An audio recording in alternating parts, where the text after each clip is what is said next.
What's going on, everyone? Jeremy here from The Quartering, and the Star Wars Rise of Skywalker has grown legs. It's continued to develop throughout the day, and I thought for sure by now the film would have achieved at least a certified fresh 60%, but as the starting of this video, it had not achieved that yet. We'll go back and check on it after I talk about today's topic. You know how I often will say, get woke, go broke, and Hollywood puts things in movies that they don't really care about and that they just want to pander towards a media that I'll say has in general a specific bias. And we saw that in Endgame. You know, there's like a random scene of a guy who is married to another guy or dating a guy, and they're talking about how it's affected their dating life after the Thanos snap.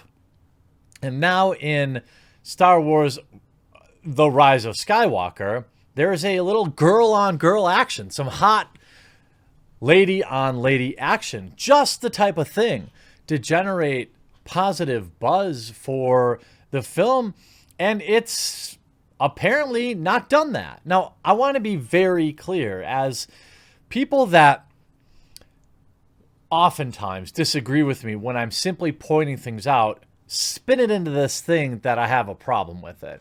I don't have a problem with it. You should have all sorts of women, and you should have girl on girl, dudes kissing, alien humans kissing. I don't care. It's a space opera. It's a fictional world. It doesn't bother me. It doesn't offend me one bit. My only criticism is, or what I continue to point out, is Hollywood doesn't really care. They just put this stuff in movies to get headlines. And that's precisely what they've done with something like 20 articles written about how this is just changing everything in the world. Hollywood Reporter, girl-on-girl kiss in Star Wars. The Rise of Skywalker goes uncut by China's censors. That's really curious. Now, as the scene is described to me, it's more of like a celebratory kiss. It's not like necessarily romantic. But just hours before, that's right, not just one, but two articles printed in the Hollywood Reporter. Star Wars The Rise of Skywalker makes history with first girl-on-girl kiss. What history?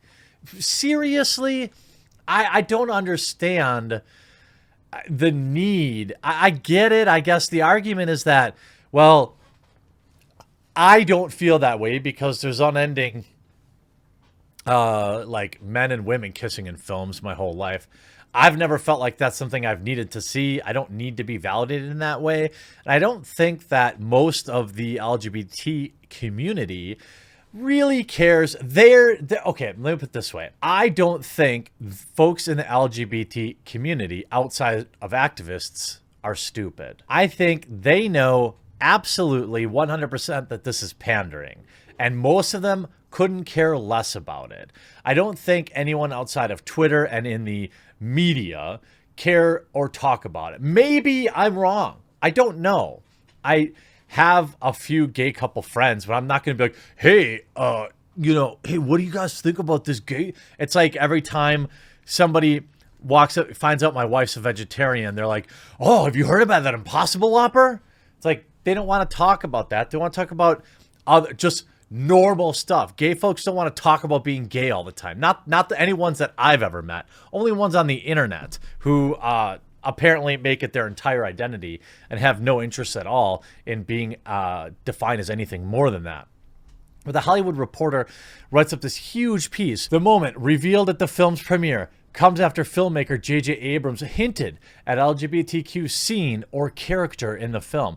Why do you even do that? You know, why do you even have to like put an Easter egg out there and be like, oh, hey gays, I'm gonna put one of you in the film. Please thank me. I think the second you take time to call it out or draw attention to it or market that, you lose all credibility. It's like donating money anonymously and then telling everyone about it that you did it, or doing something good.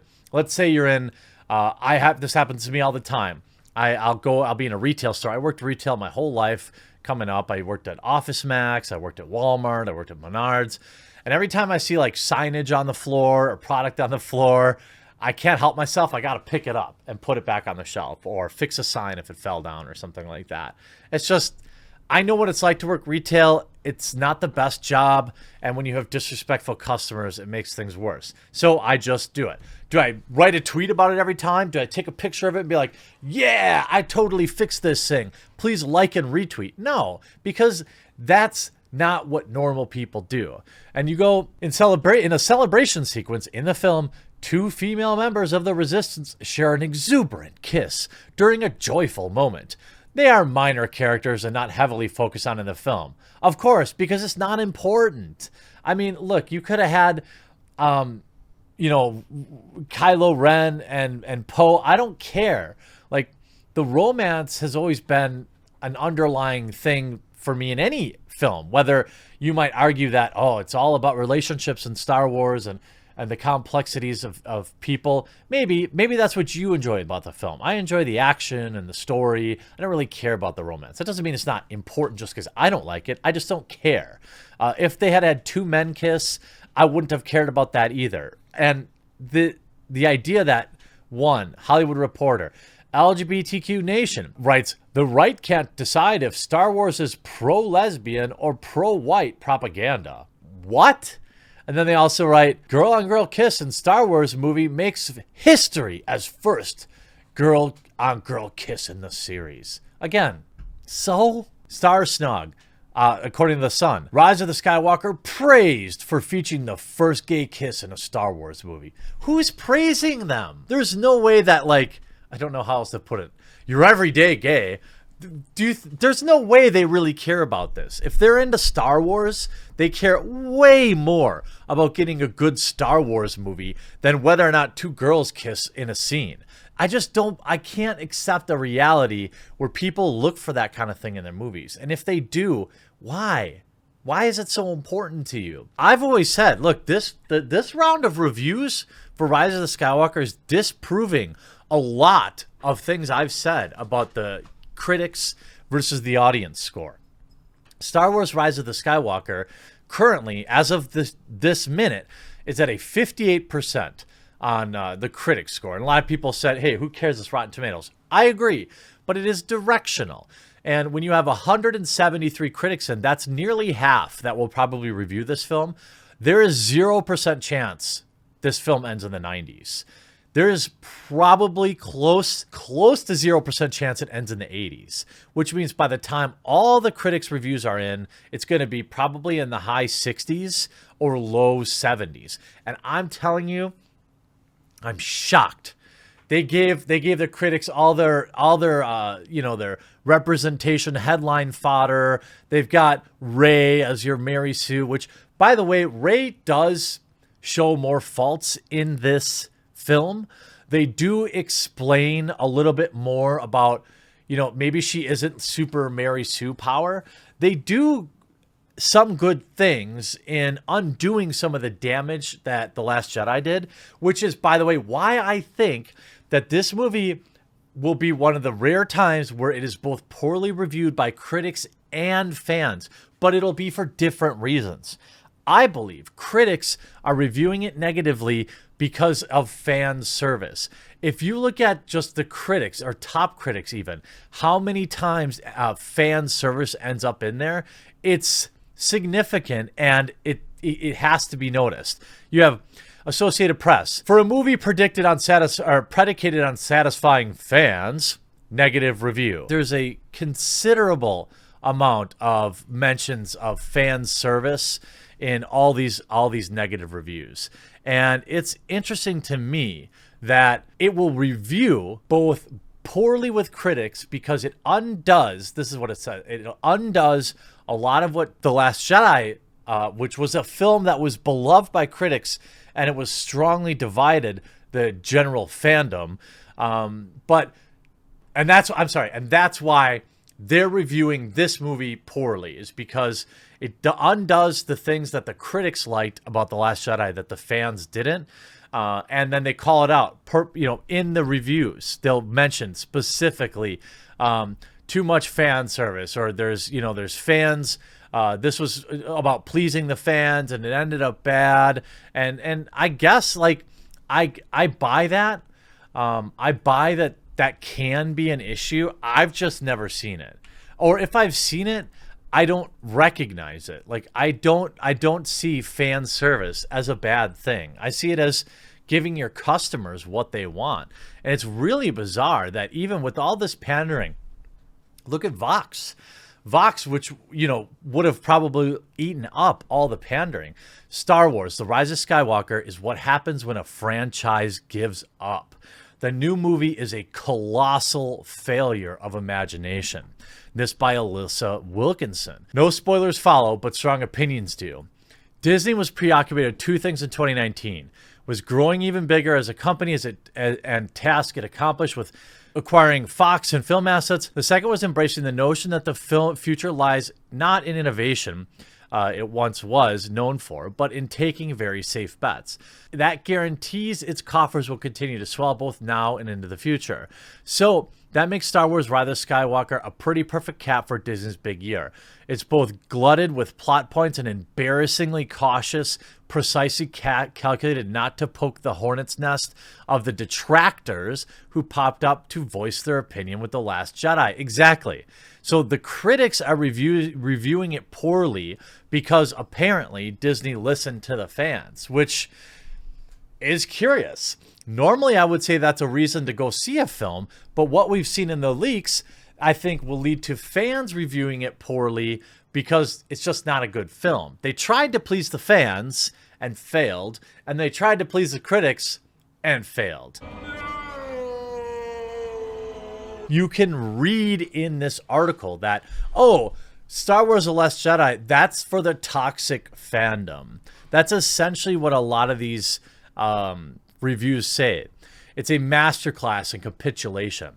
Again, no spoilers follow. It's best not to know too much going into Star Wars movie, no matter what you think of your opinion is going to be. So I'll say that this one picks up on not terribly long after the end of The Last Jedi. A broadcast from, menacingly familiar voice has been picked up by whatever devices in the universe pick up broadcasts. Kylo Ren, having offed Snoke in the last movie, is now the supreme leader of the First Order and running it about the galaxy looking for the voice's source. Meanwhile, Rey, with whom Kylo Ren shares some strong psychic connection, is trained as a Jedi with Leia, the late Carrie Fisher, resurrected via repurposed footage and digital wizardry. Resurrection is a weird little motif in the Rise of the Skywalker. While a lot of things occur, very little things happen. The movie is easier to talk about in terms of what doesn't happen. The tease from the thrilling last scene of The Last Jedi that the Force might be something more than just a handful of people a couple of families can harness is basically ignored. Nobody needs to learn anything anymore. Scenes of learning through failure are kept to a minimum. The least possible amount of character development happens, except one oddly shallow case, mostly because the movie, which clocks in at 2 hours and 20 minutes, is designed as a chain of successfully completed quests. The question of Rey's parentage is resolved in an extremely boring way, making most of what happened around that question in the previous two movies totally pointless. Wow. Perhaps the most telling, Rose Tico, played by Kelly Marie Tran, who was trolled viciously by toxic Star Wars fans after The Last Jedi, is pushed to the margins of the main plot. Again, if you're reading through this, you can tell that there are many reviewers who are reviewing it very poorly because, again, this is another thing like, the fans didn't like Rose Tico, so they put her aside. She was welcome spunky screen presence in the last film. In this one, the role could have been fulfilled by anyone. It's noticeable. And it's not hard to think that this choice is to design further angering those fans who harbor racist vendetta, again, against a movie that dares to cast an Asian woman in a starring role. Who? There's no way more than 3 people ever said that, and they're just garbage humans anyway. No reasonable amount of the Star Wars fandom ever cared that Rose Tico was Asian. Where does that even come from? I mean, they gave her a suit that made her look like she had a full diaper, and her character was a little weird. But the fandom menace largely embraced Kelly Marie Tran, and as always vocally disavowed going after any actors in particular simply for not liking things in the film. Rose Tico was not the problem with The Last Jedi, not at all. I mean, the idea that so many, or the fact that so many reviews are focusing on fan service as a negative, or going out of the way to mention it in just the 2 sentences they have in the review of Rotten Tomatoes. If you read the longer reviews, you see the exact same thing. So in this case, they pandered to the media, and it didn't matter. They were still mad about The Last Jedi. Hope you enjoyed this video. We'll talk to you again real soon.